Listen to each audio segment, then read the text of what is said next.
हम ट्रांसपोर्ट मंत्री हैं, हम इतना काम करने के बाद भी लोग मर रहे हैं, निरपराध लोग मर रहे हैं, उनकी जानें जा रही है।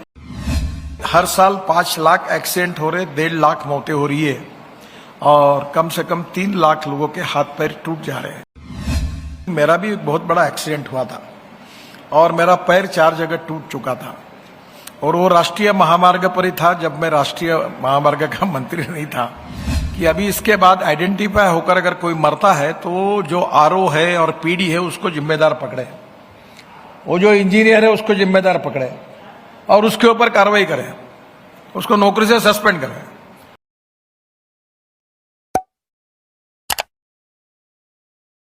जो एक बात मैं फिर से आपको दोहराऊंगा, मैं बहुत दुखी हूं और संवेदनशील भी हूं कि मेरा भी एक बहुत बड़ा एक्सीडेंट हुआ था और मेरा पैर 4 जगह टूट चुका था और वो राष्ट्रीय महामार्ग पर ही था जब मैं राष्ट्रीय महामार्ग का मंत्री नहीं था।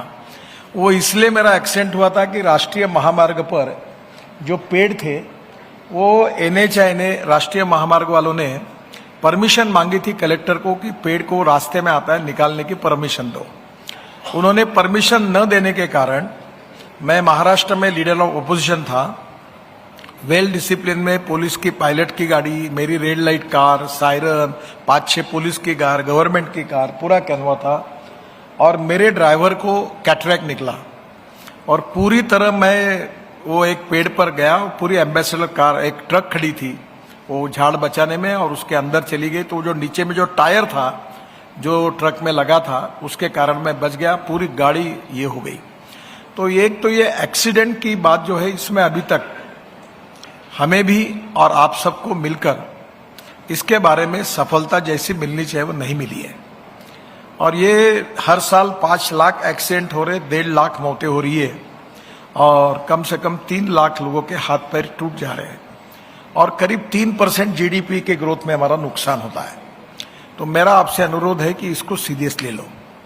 इसमें पहला काम हमने ये किया है कि हमने पार्लियामेंट मेंबर के अध्यक्षता में हमने एक एक्सीडेंट निवारण समिति अपॉइंट की है और जिले में और शहर में जितने एक्सीडेंट्स होते हो ब्लैक स्पॉट्स को आइडेंटिफाई करना और उसको इम्प्रूव करना। मैं सभी ट्रांसपोर्ट और पीडब्ल्यू मिनिस्टर को आह्वान करता हूं कि आपके राज्य के हर जिले में, शहर में जहां जहां एक्सीडेंट होते हैं उनको आप मेहरबानी करके संभव हुआ तो विजिट करिए, नहीं हुआ तो उसका रिव्यू करिए महीने में और उसको रेक्टिफाई करने की उपाय योजना करिए।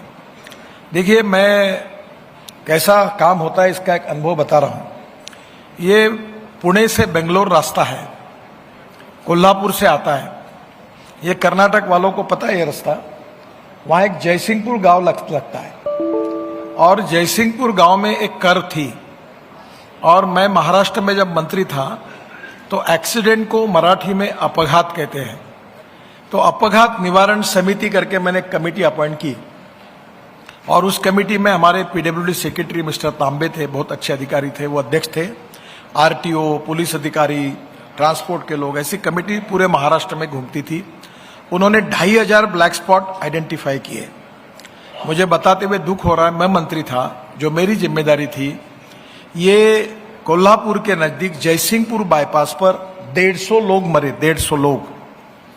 पर ना मुझे पता था, ना पीडब्ल्यूडी ने कोई कॉग्निजेंस लिया, ना कोई इंजीनियर ने कॉग्निजेंस लिया। एक छोटी सी कर्व थी, लोग मरते थे पर कोई कार्रवाई नहीं हुई। जब यह समिति ने आइडेंटिफाई करके मुझे कहा कि यह कर्व ऐसी है, 150 लोग मरे हैं और इसको सुधारने के लिए 10 करोड़ रुपए लगे, तुरंत हमने कार्रवाई की और कर्व सुधारी। उसके बाद एक भी एक्सीडेंट नहीं हुआ। 150 लोग मरने तक क्या हम राह देखेंगे? क्या हम संवेदनशील नहीं है क्या? मैंने थोड़ा सा नाराज होकर परसों कुछ एक मीटिंग में कहा था कि आपके घर का कोई आदमी जब तक इसकी मृत्यु नहीं होती तब तक आप सीरियस नहीं होंगे क्या? अब जो लोग 1.5 लाख लोग मर रहे हैं उसमें 18 से 34 वयोगट के 60% लोग हैं।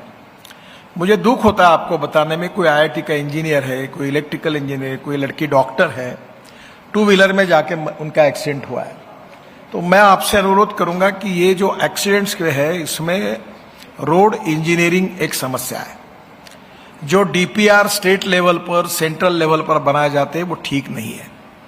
दूसरा, माइंड सेटअप हमारे अधिकारियों का ऐसा है कि खर्चा लगता है। कभी कभी बहुत सी छोटी मोटी भी गलतियां एक्सीडेंट के लिए कारण होती है, और इसलिए मैं 7 साल से देख रहा हूं, रोज हर साल में नए नए ब्लैक स्पॉट आते हैं। क्योंकि मैं ये मानता हूं कि इसमें जितना गंभीरता से सोचकर काम हो रहा है ये उतना नहीं हो रहा है। तो ये जो पीयूष तिवारी करके जो उन्होंने सेव लाइफ फाउंडेशन है, उनको मैंने कुछ प्रोजेक्ट में भेजा, और उन्होंने इतने माइन्यूट बातें निकाली, खर्चा नहीं लगता ज्यादा, 60-70 लाख में कुछ सुधार हुए, कुछ पेंटिंग हुआ, कुछ बोर्ड लग गए, तो भी लोगों के एक्सीडेंट कम हुए, नहीं के बराबर हुए। तो मेरा आपसे अनुरोध है कि इसका एक्सपर्टाइज है, और 7 साल में मैं केवल हमारी यंत्रणा पर विश्वास रख के चल रहा था, उससे प्रॉपर रिपोर्ट नहीं मिल रहा है। आगे कभी आपको यहां है, शायद मालूम नहीं, कल है कार्यक्रम में, उन्होंने एक रोड जो है पुणे से मुंबई, ओल्ड रोड, उसका एक कैसा डिजाइन करके किया और कैसे कम किए, कम पैसे में, उसका एक प्रेजेंटेशन है।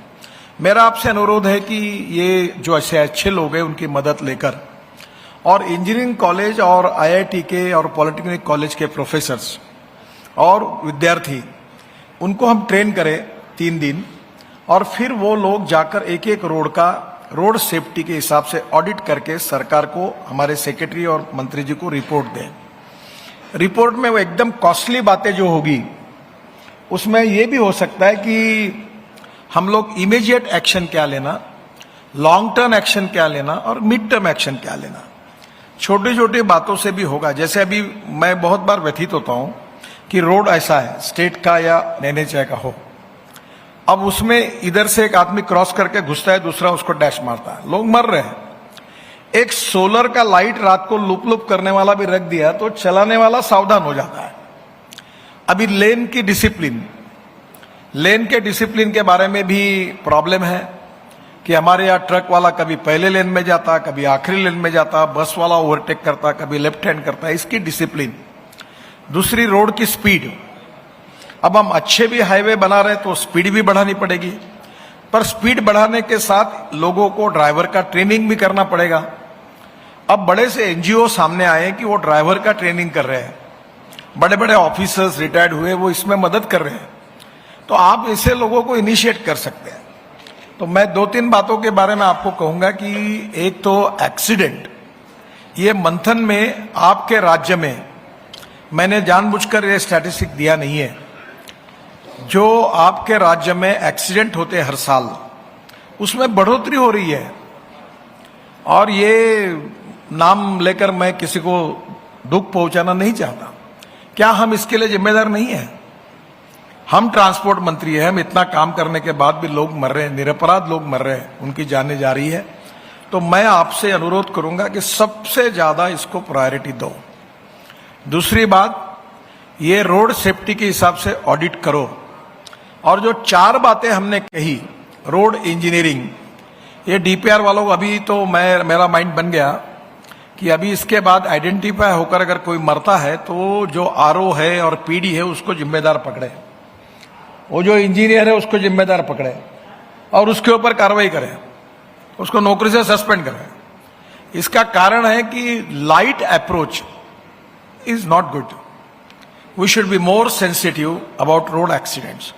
और इसके बारे में आपके स्टेट में, पूरे डिपार्टमेंट में, छोटे से लेवल तक आप इसके लिए एक रोड सेफ्टी काउंसिल तैयार करिए, उसके लिए मीटिंग कराइए।